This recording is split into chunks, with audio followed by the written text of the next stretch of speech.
नमस्कार, मैं हूं मनप्रीत और आप देख रहे हैं 7C बुलेटिन की शुरुआत में एक नजर अब तक के मुख्य समाचारों पर। भारतीय जनता पार्टी की राष्ट्रीय कार्यकारिणी की बैठक लखनऊ में शुरू। भ्रष्टाचार और महंगाई रहा मुख्य मुद्दा।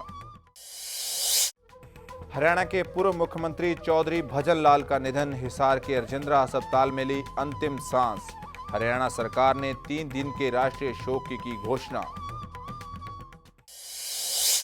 स्वास्थ्य विभाग में रिश्वतखोरी को बर्दाश्त नहीं किया जाएगा, कहा पंजाब के स्वास्थ्य मंत्री सतपाल गोसाई ने। घर से भागे प्रेमी जोड़े की बाजार में हुई जम के धुनाई। पुलिस बनी रही तमाशबीन। अब समाचार विस्तार से। लखनऊ में भारतीय जनता पार्टी की 2 दिवसीय राष्ट्रीय कार्यकारिणी की बैठक शुक्रवार को शुरू हो गई। पार्टी प्रधान नितिन गडकरी ने अपने संबोधन में कार्यकर्ताओं को आगामी वर्ष में उत्तर प्रदेश विधानसभा और 2014 में होने वाली संसदीय चुनाव को लेकर पूरे जोरों शोरों से एकजुट होने की अपील की। लखनऊ में 2 दिवसीय चलने वाली भाजपा कार्यकारिणी के एजेंडे में वैसे तो कई मुद्दे थे, लेकिन बाबा रामदेव, मारन का इस्तीफा, किसान आंदोलन और पार्टी के मतभेद जैसे मुद्दे भी छाए रहे। हालांकि कर्नाटक के मंत्रिमंडल के मुद्दे पर जेटली और सुषमा के बीच मतभेद को सुषमा स्वराज ने इसे सिरे से खारिज कर दिया। साथ ही उन्होंने ये भी कहा कि पार्टी में किसी तरह का मतभेद नहीं है। वहीं बीजेपी नेताओं ने कई और महत्वपूर्ण मुद्दे भी उछाले। पार्टी के पूर्व राष्ट्रीय अध्यक्ष ने मायावती की नई भूमि अधिग्रहण नीति को सिर्फ एक छलावा बताया। भाजपा के वरिष्ठ नेता मुरली मनोहर जोशी ने 2G स्पेक्ट्रम पर कमान संभाली और आरोप लगाया कि अगर प्रधानमंत्री 2G मामले पर दयानिधि मारन के कारनामे पर चुप्पी ना साधते तो इतना बड़ा घोटाला नहीं होता। मारन ने सबसे पहले। वहीं गोपीनाथ मुंडे ने बाबा रामदेव का समर्थन देते हुए कहा कि वह जो भी कर रहे हैं वह ठीक है।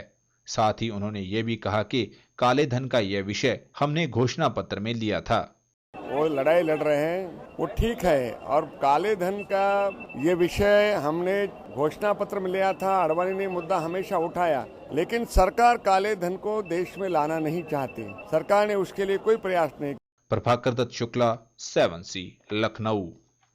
हरियाणा के पूर्व मुख्यमंत्री चौधरी भजन लाल का शुक्रवार को निधन हो गया। वे काफी दिनों से बीमार चल रहे थे और उनका हिसार के राजेंद्र अस्पताल में इलाज चल रहा था, जहां उन्होंने अंतिम सांस ली।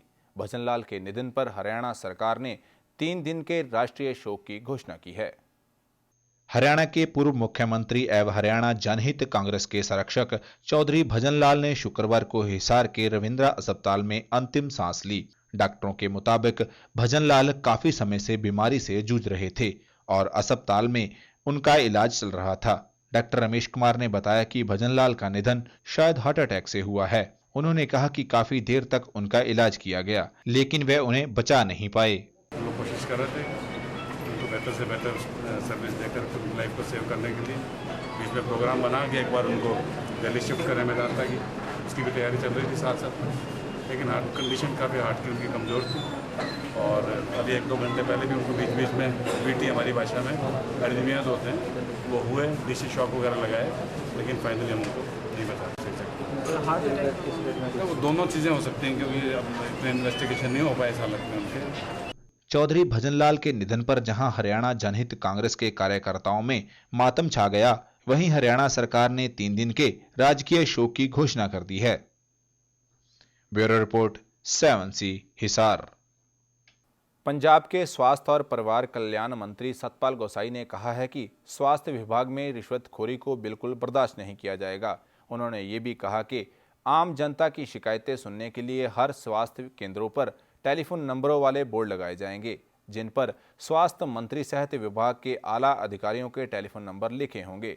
सतपाल गोसाई मोहाली में राज्य के सिविल सर्जनों की कॉन्फ्रेंस को संबोधित कर रहे थे। हेल्थ डिपार्टमेंट को गिरफ्त करना और करप्शन के बगैर भ्रष्टाचार चलन नहीं देना। 325 307 परचे जो झूठे ने बन नहीं देने। डिस्ट्रिक्ट लैवल पर भी असी जो CMO उत्थे भी हैल्पलाइन चालू कर देनी है।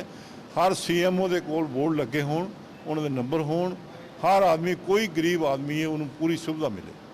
पंजाब में होने वाले विधानसभा चुनाव को लेकर प्रचार के लिए अभी से ही पंजाब सरकार की तरफ से हर जिले में कमेटियां गठित करके तैयारियां शुरू कर दी गई हैं। इसी के तहत पंजाब के पशुपालन मंत्री गुलजार सिंह रणीके ने कमेटी सचिवों से बातचीत की और उनको पार्टी के चुनाव प्रचार नीति से अवगत करवाया। साडे जथेबंदी बनी नूं तकरीबन 2-3 महीने हो गए, सारे जिले साडे कंप्लीट हो गए। वो जथेबंदी कंप्लीट करके लिस्टां सारे प्रधान साहिबां नूं चाहे फिर तुसीं महीने दे विच दो कईयां दी आ गईयां, कईयां दी रहिंदियां, वो फिर वो जिथे कोई उनताइयां उन्हां नूं दूर करन वास्ते एक मीटिंग, एक प्रचार दी जिथे जिन्नियां स्कीमां श्रोमणी अकाली दल दी बीजेपी सरकार वेले बणियां पई वो किहड़ियां बणियां वो अज सारियां इत्थे इन्हां नूं दस्सियां। इस अवसर पर मीडिया से रूबरू होते हुए गुलजार सिंह रणीके ने कहा कि यह कमेटियां अकाली सरकार की तरफ से जो विकास कार्य राज्य में किए गए हैं उनकी जानकारी लोगों तक घर घर जाके पहुंचाएंगी। इसके साथ ही यह कमेटियां उन स्कीमों से भी लोगों को अवगत करवाएंगी जो राज्य सरकार ने गरीबों की मदद के लिए शुरू की हैं। जिन्नियां स्कीमां बणियां ने वो उदों बणियां जदों श्रोमणी अकाली दल दी जदों प्रधान मुख्यमंत्री साहब प्रकाश सिंह बादल मुख्यमंत्री बने।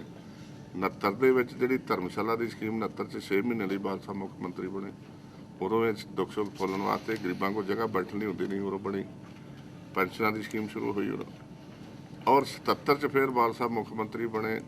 शेड्यूल कास्ट वित्त कारपोरेशन जितों घट ब्याज ते कर्जा मिलदा वखरी शेड्यूल कास्ट कारपोरेशन बन गई, बैंक फिंको बनी, इथों लोन काट तो जिहड़े बीसी वाले वीर बने। 3 जून 1984 को दरबार साहिब पर हुए हमले के विरोध में बीती रात अकाली दल बादल के वरिष्ठ नेता अवतार सिंह हित और भारतीय जनता पार्टी के सिख प्रकोष्ठ ने मिलकर शांति कैंडल मार्च का आयोजन किया, जिसमें बड़ी तादाद में सभी धर्मों के लोगों ने हिस्सा लिया और काली पट्टी बांधकर अपना शांति रोष प्रकट किया। यह रोष उस हमले के खिलाफ था जो 1984 में ब्लू स्टार ऑपरेशन के तहत दरबार साहिब अमृतसर पर किया गया था। इस हमले में मारे गए कुछ निर्दोष लोगों की आत्मा की शांति के लिए भाजपा और अकाली दल बादल ने इस कैंडल मार्च का आयोजन किया। ਅੱਜ 3 ਜੂਨ 1984 ਦੇ ਵਿੱਚ ਜੋ ਦਰਬਾਰ ਸਾਹਿਬ ਹਰਮੰਦਰ ਸਾਹਿਬ ਦੇ ਉੱਪਰ ਅਟੈਕ ਕੀਤਾ ਗਿਆ ਸੀ ਇਸ ਕਾਂਗਰਸ ਸਰਕਾਰ ਦੁਆਰਾ, ਉਸ ਅਟੈਕ ਨੇ ਉਹ ਅਟੈਕ ਅੰਦਰ ਜਿਹੜੇ ਉਗਰ ਆਤੰਕਵਾਦੀ ਜਿਹੜਿਆਂ ਨੂੰ ਇਹ ਸਰਕਾਰ ਕਹਿੰਦੀ ਹੈ, ਉਹ ਸਰਕਾਰ ਨੇ ਵਾੜੇ ਵੀ ਖੁਦ ਸੀ, ਉਹਨਾਂ ਨੂੰ ਖਤਮ ਵੀ ਅੰਦਰ ਜਾ ਕੇ ਕੀਤਾ। ਉਸ ਅਸਲਾ ਵੀ ਉਹਨਾਂ ਨੇ ਖੁਦ ਅੰਦਰ ਬਚਾਇਆ, ਉੱਪਰ ਰਾਕਟ ਲਾਂਚਰ ਲੱਗੀ ਹੋਈ ਸੀ, ਉਹ ਕਿੱਦਾਂ ਆਈ? ਸਾਰੇ ਅੰਦਰ ਜਿੰਨੇ ਵੀ ਬੰਦੇ ਸੀ ਸਭ ਕੋਲ ਲਾਇਸੈਂਸੀ ਹਥਿਆਰ ਸੀ, ਉਹ ਲਾਇਸੈਂਸੀ ਹਥਿਆਰਾਂ ਨੂੰ ਖੁਦ ਜਾ ਕੇ ਉਹਨਾਂ ਨੂੰ ਨੇਸਤਾਬੂਦ ਕੀਤਾ। ਉਹ ਸਾਰਾ ਖਤਮ ਕਰਨ ਤੋਂ ਬਾਅਦ ਉਹਦਾ ਨਾਮ ਜਿਹੜਾ ਉਹਦਾ ਜਦ ਦਿੱਤਾ ਵੀ ਅਸੀਂ ਜਾ ਕੇ ਆਤੰਕਵਾਦੀਆਂ ਨੂੰ ਖਤਮ ਕਰਨ ਦੀ ਕੋਸ਼ਿਸ਼ ਕੀਤੀ ਹੈ, ਜਦਕਿ ਉਹ ਆਤੰਕਵਾਦੀ ਸਰਕਾਰ ਦੁਆਰਾ ਹੀ ਪੈਦਾ ਕੀਤੇ ਗਏ ਹੋਏ ਸੀਗੇ। ਉੱਥੇ ਜੋ ਉਹਦਾ ਨੁਕਸਾਨ ਹੋਇਆ ਹਰਮੰਦਰ ਸਾਹਿਬ ਦਾ, ਉਸ ਸਿੱਖ ਕਦੀ ਉਹਨੂੰ ਜ਼ਿੰਦਗੀ ਕਦੀ ਭੁੱਲ ਨਹੀਂ ਸਕਦਾ। ਅੱਜ ਇਹ ਜਿਹੜਾ ਬਲੂ ਸਟਾਰ ਆਪਰੇਸ਼ਨ ਜੋ ਇਸ 1984 ਦੇ ਅੰਦਰ ਇਸ ਕਾਂਗਰਸ ਸਰਕਾਰ ਨੇ कराया सी, आज भारतीय जनता पार्टी ने आज इत्थे खड़े होके ओदा विरोध किया, एक शांतिपूर्ण एक सिख सैल एक ओदा प्रदर्शन किया। आइए चलते हैं कानपुर, जहां घर से भागे प्रेमी जोड़े की मोहल्ले वालों ने जमकर धुलाई की और पुलिस तमाशबीन बनी रही। यह सिलसिला लगभग 1.5 घंटे तक चलता रहा और किसी ने भी इनको बचाने की कोशिश नहीं की।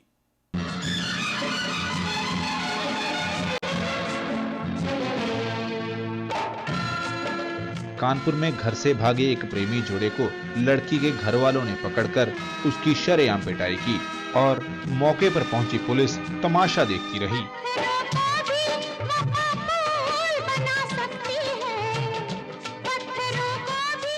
गौरतलब है कि पिछले शनिवार को कदवई नगर इलाके का यह प्रेमी जोड़ा घर से भागा था और लड़की का पूरा मोहल्ला उन्हें तलाशने में लगा हुआ था।